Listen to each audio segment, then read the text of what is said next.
Hey everyone, today I want to talk briefly about a neat little study published in the journal Ecological Engineering that points to trees as a surprisingly useful tool for water management during rains and storms and floods.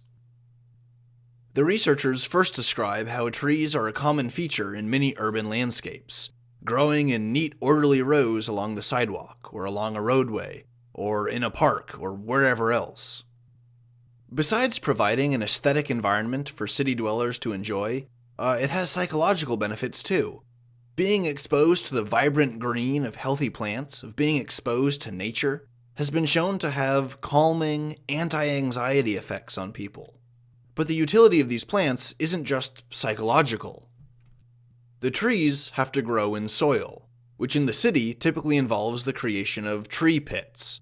And now the tree pit is either a big, dirt-filled container that can support a tree, or it's like a hole in the pavement, where the tree's roots can tap into the soil below.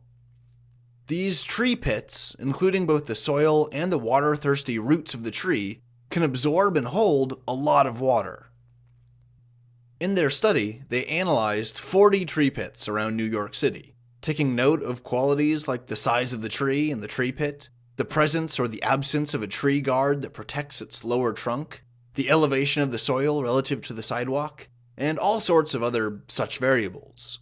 Then, and most important, they studied the water infiltration rate, or the water absorption rate. This gave them information on how fast water gets absorbed into tree pits with various qualities that might influence that absorption rate. After combining all of this information into a model, they found that the tree pits best able to absorb water were those protected by tree guards.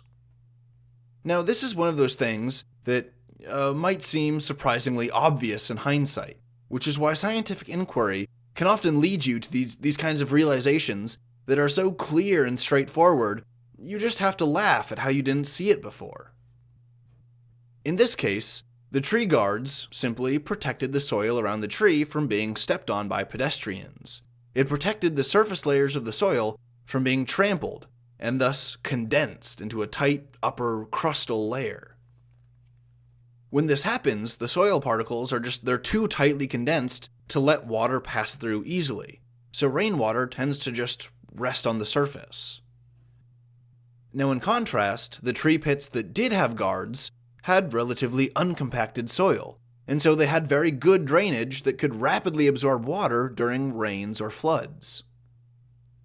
The value of this finding is that it helps inform us as to how best to use our urban spaces. In cities where heavy rains, storms, and/or seasonal flooding are common, it makes a lot of practical sense to have tree pits with guards. These will act as a totally passive, zero-energy form of water drainage, which can help prevent streets from flooding, and it can help keep road conditions pretty safe. I think this study and its implications are really cool, because this is the kind of practical, real-world information and the kind of architectural strategy that we need if we're going to create environmentally friendly, sustainable cities that cleanly integrate human life and our metals and plastics and pavements into the biological world around us. Instead of carving out a space in the world for us to live in this artificial isolation from nature, we can instead focus on creating mutualist symbioses with plants and animals so that we can live with them and benefit from them.